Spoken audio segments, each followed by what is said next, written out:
So yeah, it's just a good time to kind of brace yourself for what's going to be a contentious election year. The Fed has a lot of things going on with, do we lower rates? Do we not? The world's kind of watching. The real estate market is watching that. We don't know who the president's going to be. Very different policies. So there's a lot up in the air. So.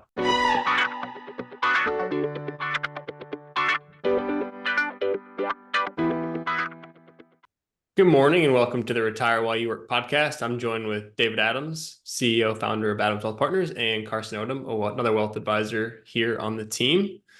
Little action in the market yesterday on Monday, August 5th. For the first time in a while, we saw a 3% move, which we had not really seen a lot of this year. I think that maybe spooked a few people, but I think it's important to bring that back or remember that volatility like that is normal. What's not normal is the lack of, call it, volatility that we've seen over the last 8 months into this year.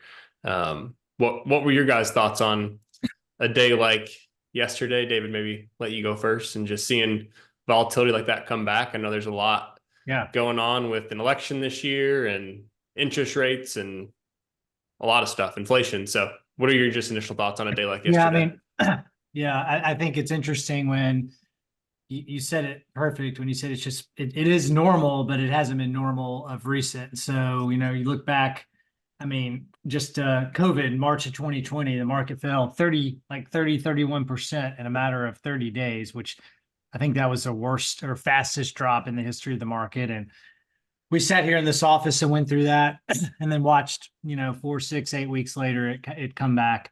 And there were days the market fell over 10% in a day and they had to halt trading. That's obviously an extreme, but 3% moves are not that uncommon. But also when the Dow, for example, is around 40,000, a 3% move is over 1,000 points. Whereas back when it was just 5, 6 years ago, the Dow was under 20,000.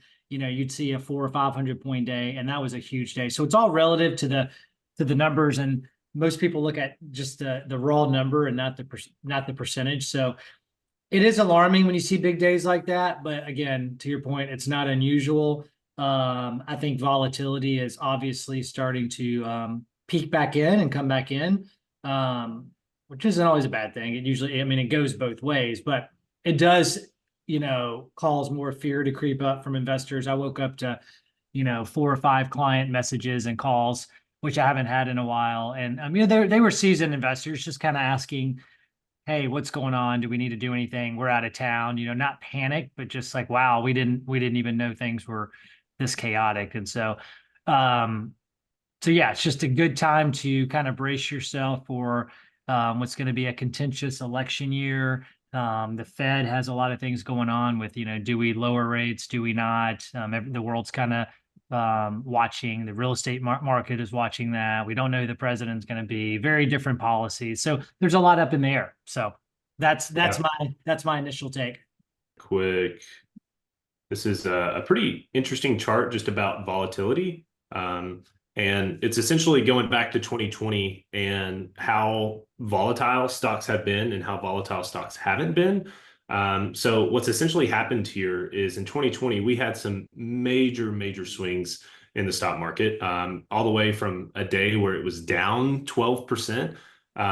In 2020, I remember that day specifically was the day I took my CFP exam. So I remember coming out of taking my exam and seeing the entire stock market down 12% and having over 100 emails. I was like, great, here we go. Welcome to being a CFP. Here's what your life is like. That's right. But as you can see, it also goes on the upside as well. Then in 2021, it was pretty quiet. This year, we hadn't had a single move up or down greater than 2%. And even in 2023, there were only a couple moves on the downside and on the upside above 2%. So it had really been not a volatile stock market compared to previous years. And volatility when it comes to the stock market is a deviation from the mean, so a deviation from the averages. So that can be on the upside and on the downside. So when we talk about the market being volatile, if we have huge swings up 3, 4, 5, 6%, even on the upside, that also is volatile. That's not normal. So coming off of what we just experienced, I feel that's a great chart, by the way. I hadn't seen it depicted that way. That's really interesting. Yep. So it's, almost kind of normal to have swings now. Is it normal? I think the Japanese stock market over 2 days was down something like 12%, or it was down 12% a single day, something like that. And then I think today on this recording, Tuesday, August 6th, it was up 10%, so almost recovered all of its losses. That is not normal. That's completely abnormal, and that's not the result of normal market and economic activity going on. What is normal is reactions to data and the market moving on a 1 to 2 to 3% basis to some degree throughout the year. If everything's just slowly poking along, that's not normal.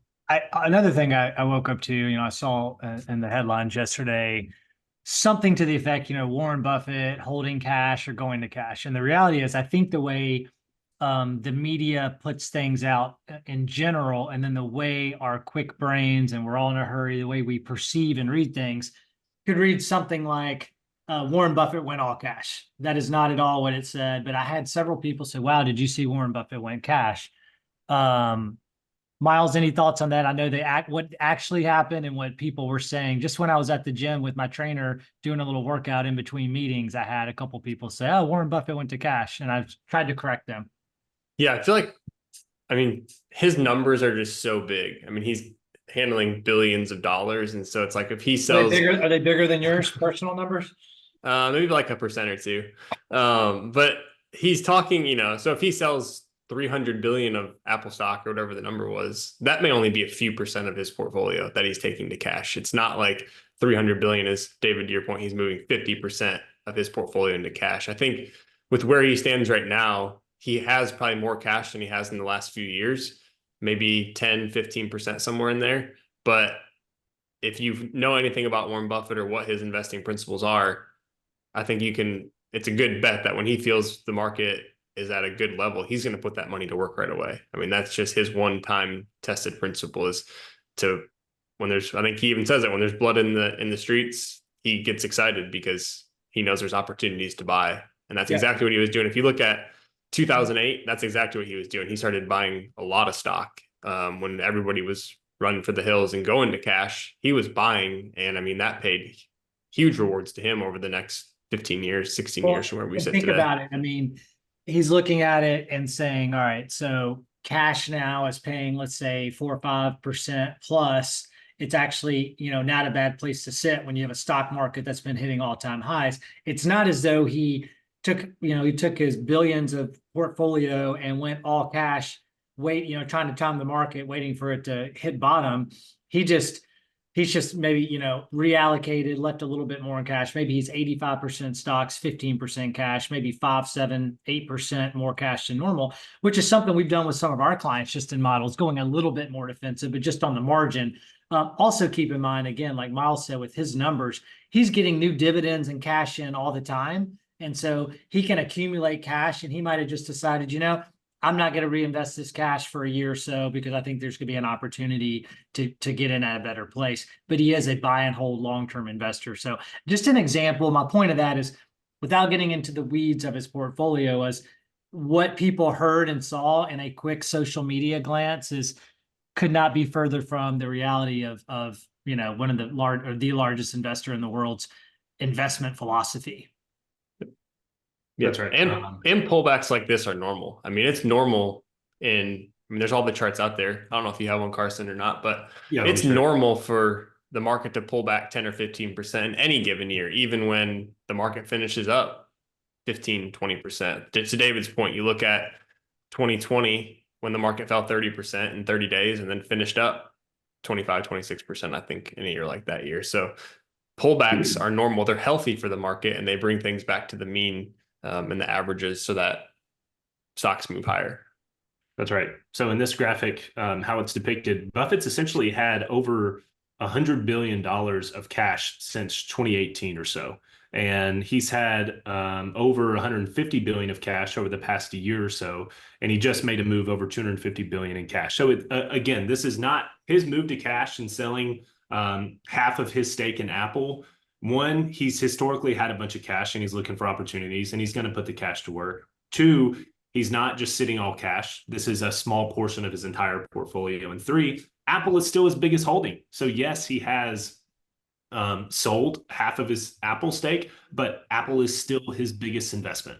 So that's extremely important to note that he's not panicking. He's not panic selling. He's arguably one of the best investors to ever live in the history of the United States stock market. Just because he raises a little bit of cash and sells some of his holdings does not mean the market's in a free fall. Is he better than Adam's Wealth Partners? He's got a little bit more experience than we do. Yeah, probably just on an experience level for sure. Myles, you mentioned something about corrections being normal. On average, the market the average correction's down about 13%. And most years, more so than not, you have a period in the market where it's down 10 to 13%. And that's considered normal. That's not even the big down years like 2022 where the S&P was down, closer to 20%. And of course, 2008 where it was 30, 40, and 50% from peak to trough. So those 10, 12, 13% corrections that's a healthy year in the market. And a lot of the years when the market has a down 13% period, it still finishes positive. So there's all sorts of charts and stats on that we could bore you with. But the premise and what we want to get the point across today is what's going on right now is normal, at least in the stock market. What is maybe not normal is the election, although it seems like every year we say this election's getting more important than the last, and it's the end all be all.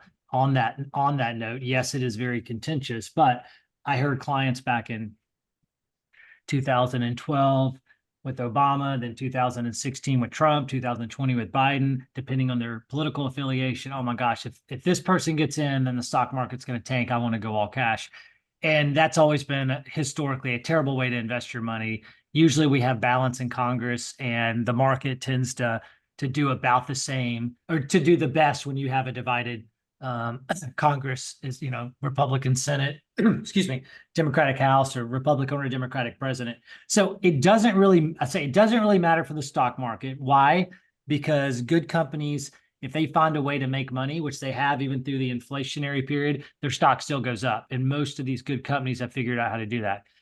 When I say it doesn't matter, it does matter as a country, and fiscal and social policies and all those things are very important, and also cause a lot of emotions and people to disagree on things. So that is tough socially. But as far as us being wealth advisors, we have to look at that and say, even with the election coming up, we don't want to abandon the strategy.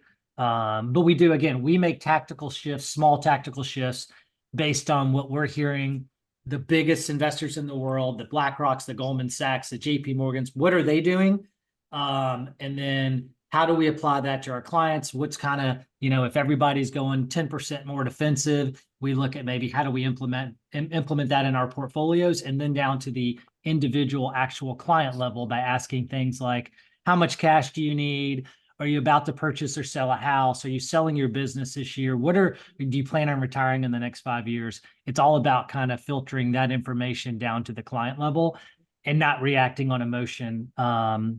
Which again, last couple of days, those were just a couple of days, but my gut says we're going to see a lot more of that over the course of 2024. So we're just trying to brace you as a listener and then you as clients for that, and to know that we're here to help and guide you through all the history of this and what's normal and what's not, and then what we're doing for you.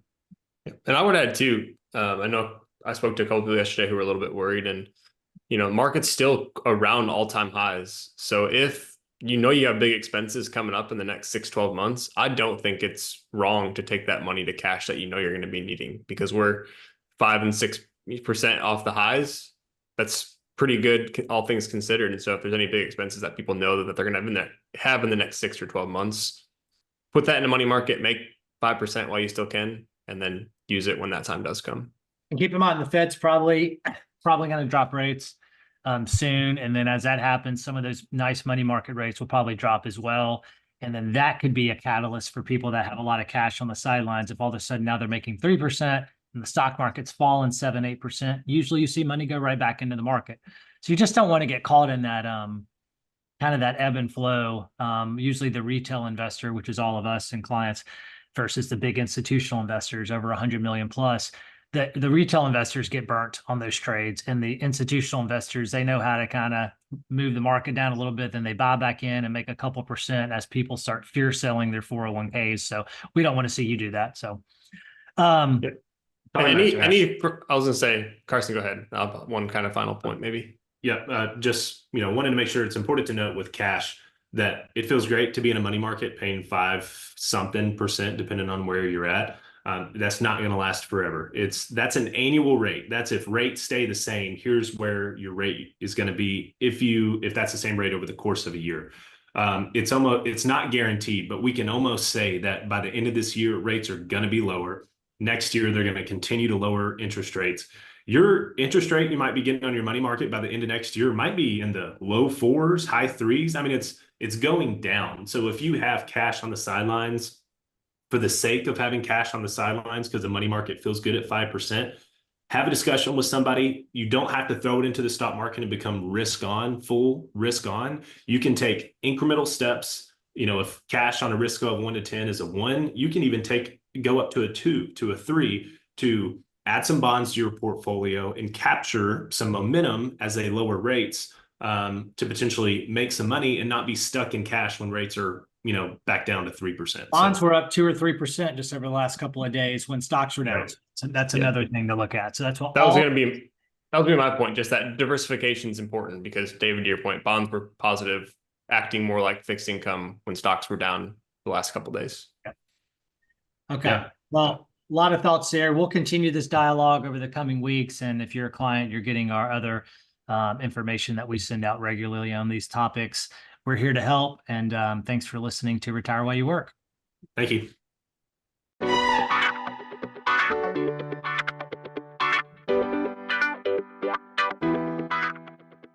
Any opinions are those of myself and not necessarily those of Raymond James. Expressions of opinion are as of this date and are subject to change without notice. The information contained in these podcasts do not purport to be a complete description of the securities market or developments referred to in this material. The information has been obtained from sources considered to be reliable, but we do not guarantee that the foregoing material is accurate or complete.